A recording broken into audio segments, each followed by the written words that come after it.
From the Northway Bank Online Newsroom, I'm Gare McKenzie. This local and regional news update is brought to you by Northway Bank. Like Northway Bank on Facebook, and they'll donate $1 up to the first 1,000 to the New Hampshire Food Bank. Visit facebook.com/Northway Bank today.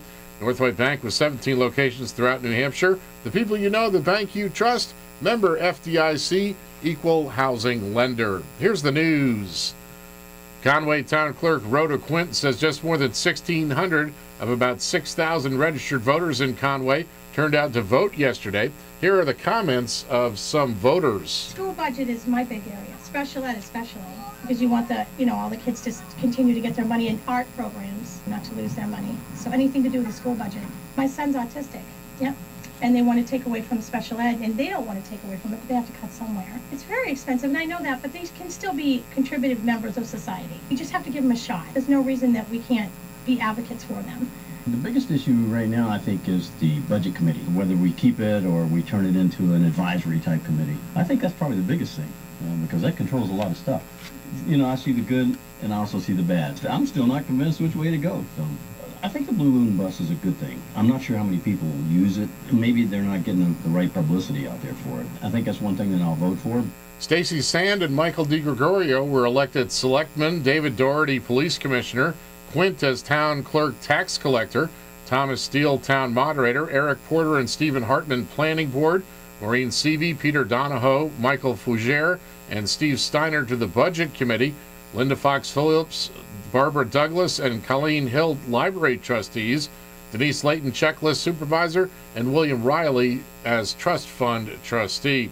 All articles passed, including the adoption of the proposed operating budget of nearly $9,150,000 with the following exceptions. Voters rejected Article 5 to increase the number of yard sale days. Voters rejected Article 24 to provide $3,000 to the Carroll County Transit System or Blue Loon buses. Voters rejected Article 32 to provide $2,000 to community legal services. And voters rejected Articles 34 and 35 to change the Municipal Budget Committee to an advisory capacity. By a vote of 777 to 768, voters narrowly approved the hiring of a new police officer through a grant from the U.S. Justice Department. In school district voting, Kelly Murphy and Cindy White were elected to the school board, Douglas Burnell, school moderator, Theodore Sayers, school treasurer, and Mike King, school clerk. All articles passed, including the adoption of the proposed school district budget of about $31,901,000 and the proposal to establish a full day of kindergarten in the 3 elementary schools, with the following exception. Voters rejected Article 20 to provide for a 4th academic team at Kennett Middle School. Article 16 to support a student advocate passed by just 2 votes, 754 to 752. Article 21, the non-binding question, asking if the Conway School Board should research the impact of closing an elementary school, passed by a vote of 877 to 658.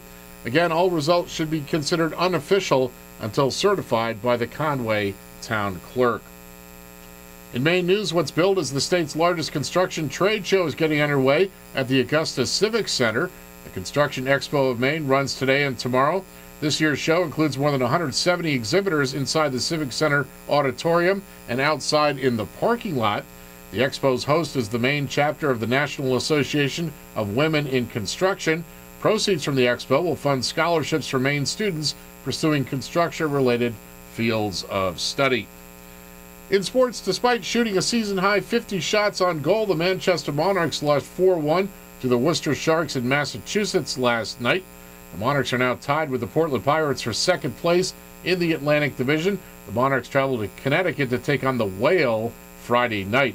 Right fielder Brad Glenn got the first homer of the season for the New Hampshire Fisher Cats last night, and the Cats beat the Reading Phillies 3-2 in Pennsylvania. The teams play again tonight. The Cats return home to Manchester tomorrow for their home opener against the New Britain Rock Cats.